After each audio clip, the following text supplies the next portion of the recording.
Olá, tudo bem? Eu sou o Ramon, fique à vontade.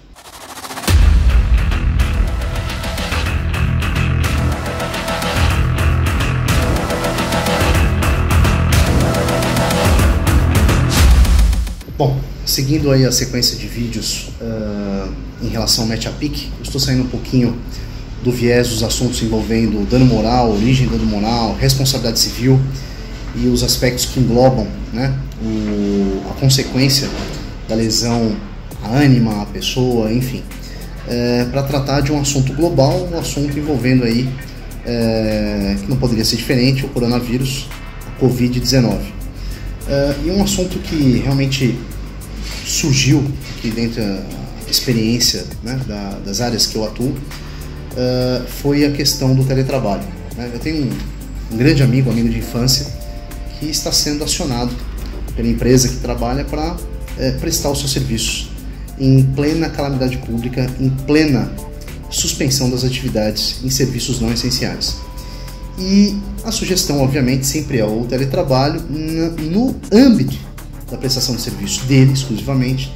Esse teletrabalho não está sendo possível, né? O sistema operacional, o sistema de informação, ele não tem sido possível, né? E a empresa o chamou para que ele viesse a trabalhar. Fiquei extremamente preocupado e por isso a menção a esse vídeo, né, em homenagem a ele, né?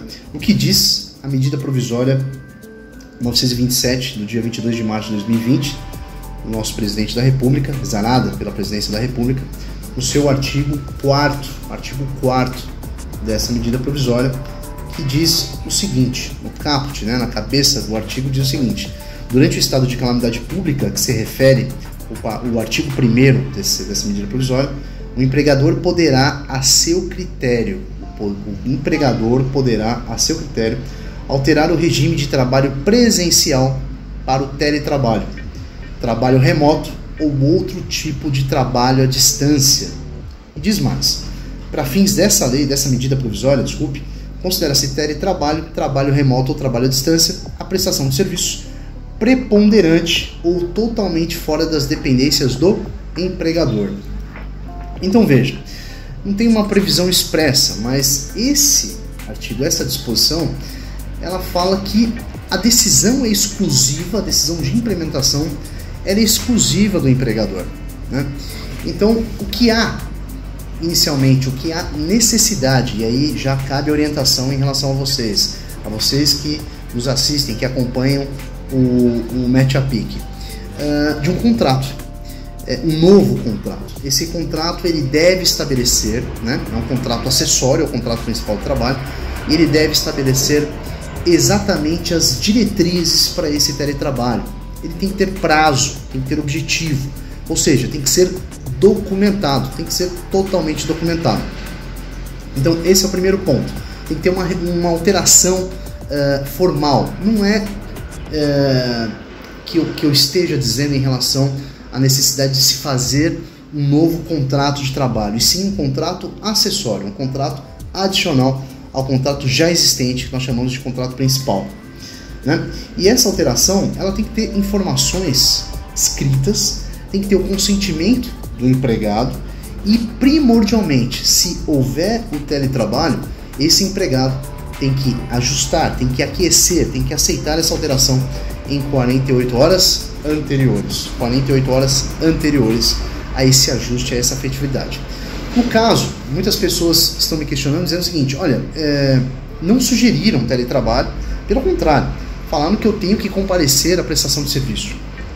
E aí existem, na minha concepção, na minha visão, alguns reflexos disso. Primeiro, um confronto direto a uma ordem do governador do estado de São Paulo e ao prefeito de São Paulo sobre a questão de calamidade pública, e efetivamente a questão que me chama bastante atenção que é recomendável que a circulação não aconteça, né? Então existe o risco no ambiente de trabalho.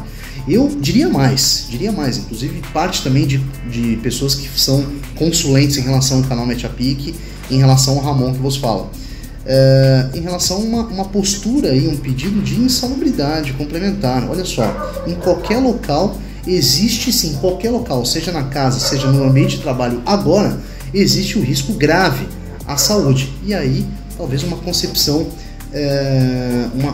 um pedido, né? Uma influência de outro adicional à prestação de serviço, que seria o adicional de insalubridade. Isso eu estou aqui imaginando frente a perguntas que me fizeram, mas eu não descarto essa possibilidade, pelo contrário, isso pode ser um assunto que o canal MetAPIC pode tratar posteriormente. Mas voltando aqui ao artigo 4º da medida provisória, que fala sobre o teletrabalho.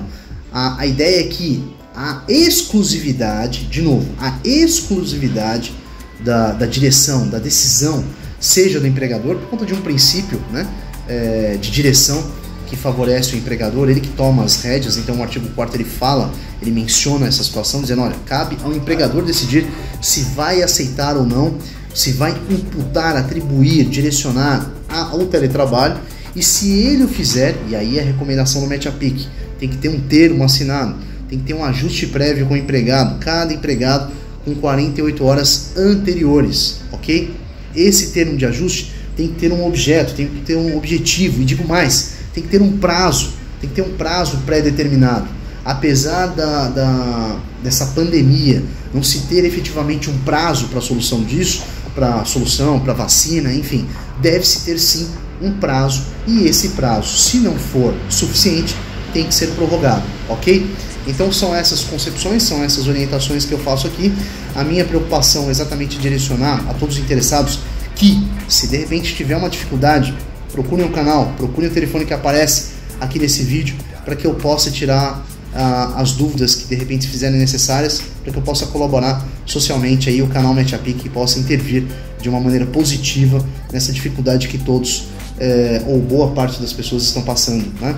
Então é isso aí, espero ter ajudado. Por favor, nós ainda não enfrentamos não só o dano moral, mas também esse problema envolvendo a Covid-19, e vamos superar mais esse desafio aí. Obrigado a todos, fiquem com Deus, um abraço.